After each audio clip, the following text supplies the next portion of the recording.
Hello, hello, and welcome to School Leader Soundbites. I'm your host, Veronica V. Sofer, and I have the pleasure of coming to you every week and talking about all the things I love about K-12 education, community engagement, advertising, marketing, branding, all of those things that really help us put together our strategies to make our schools stronger. So if you are a storyteller or you are looking to improve your storytelling skills, you have landed in the right spot here at School Leader Soundbites.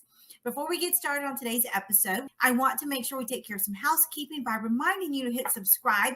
We don't want you to miss any episodes of School Leader Soundbites, so just hit subscribe. And you can find us on all of your favorite podcast platforms. And if you are watching on Facebook or YouTube, drop me some comments, or if you have any questions or have any other nuggets to share with our community, be sure to post them there.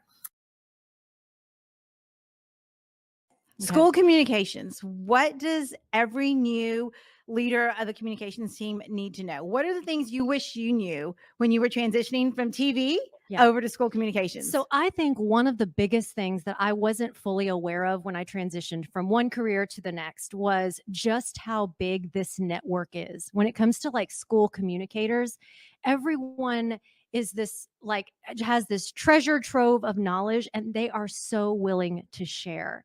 And so you really just have to get past yourself and asking for that help and being okay with reaching out for others for their support, because everyone is so willing to share. And I just think that that blew me away. Never before had I worked with so many people who were so eager to share ideas and to go.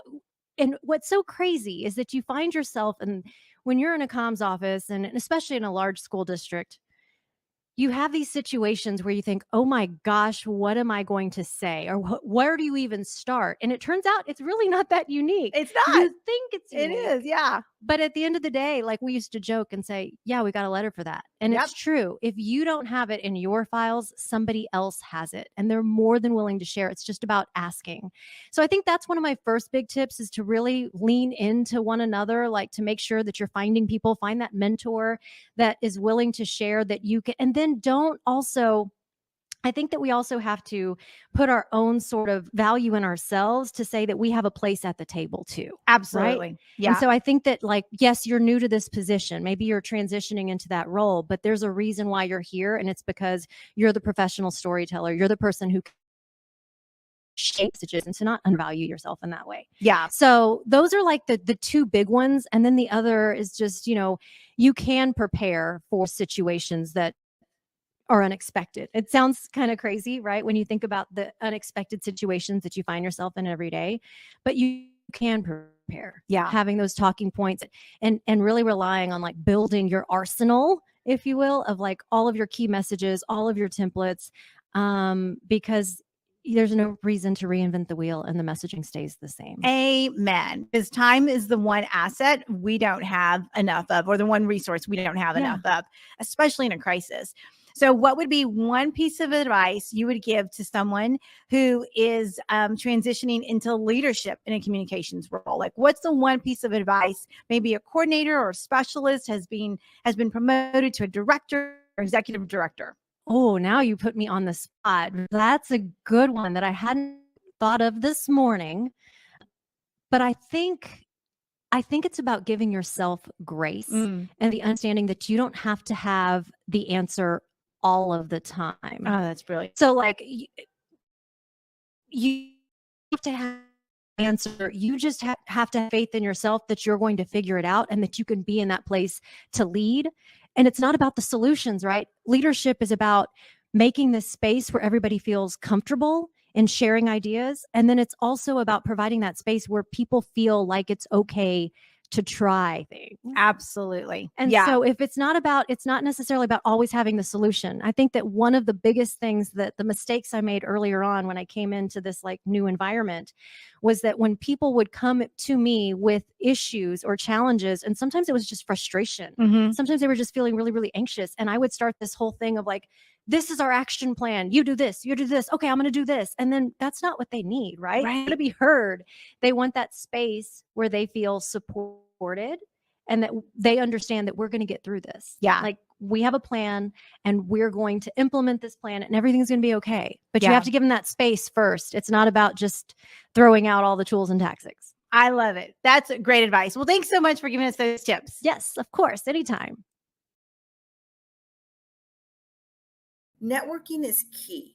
Networking is going to look different for everybody, but I'm going to share with you some of the strategies that I utilize when I'm at conferences and some of the ones that I saw being utilized that I will definitely be stealing and borrowing. Networking is important because you have to be able to know who's out there, what they're reading, what they're learning, where they're working, the projects and initiatives that they have. And you only know that when you get connected. And sometimes it is very easy to walk up to someone, introduce yourself, or look at their badge and know that there's some innovative things happening in their school district and develop a conversation from there. But sometimes it's much easier when you have someone making that connection for you. And those connections come from when you have shared with others and have brought them value. So, a couple of tips: always have business cards with you. Some people still use paper business cards. That's okay. I use both. I also use a digital card. There's also some great products out there. A lot of the people I network with at these conferences, especially the ones I just attended here in Texas, like to use Hi Hello. There's a whole bunch of other ones. I always recommend you've got multiple ways of connecting with people. At the very least, make sure that your social media is updated so that they can connect with you there as well. Your LinkedIn, I met with a couple of people here at this conference, and when I went to check out their LinkedIn, they were not updated. It was maybe from 2 or 3 districts before, and they hadn't touched it in a few years. So make sure that your LinkedIn is also updated with current contact information. Invite other people to sessions with you so that as you're learning, as you're hearing, you can throw some ideas off of each other and just have a thought partner to talk to, so that when you're at your next event or at your next session, you can mention to someone something you learned that brings them value. You want to be authentic and completely in line with what it is that they want to talk about too. So networking is super, super important. Before we go on sharing some personalized stories, let's just take a moment to thank our show sponsor, K-12 Insight. This is a phenomenal company who truly believes in engagement. I've worked with them off and on for more than almost 17 years now in different districts that I have been in, and I can tell you that their products are phenomenal. They are committed to providing powerful solutions that will keep that engagement going. So whether it's Let's Talk, which is their two-way communication solution, or their survey products, I highly recommend you reach out to them. I was a user in 3 different districts that I was in, and I know that they work with school districts all over the country to improve community engagement, to improve the storytelling, and to really make sure that our stakeholders feel valued by the district. We want to make sure they feel heard. So check them out. K12insight.com/SOPHER, just to let them know that you heard about them here.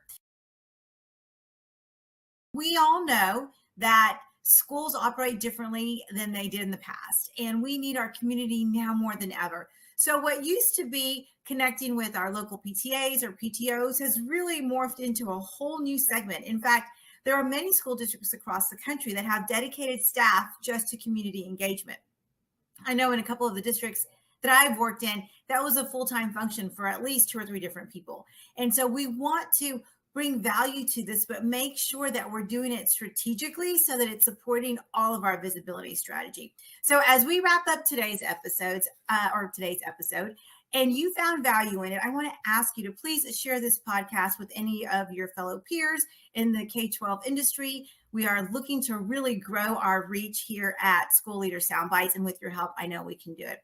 So I will be signing off and reminding you to check out the show notes, drop some comments, and make sure you hit subscribe if you're listening on the podcast. And with that, I'm going to leave you reminding you to go out there and build those community partnerships.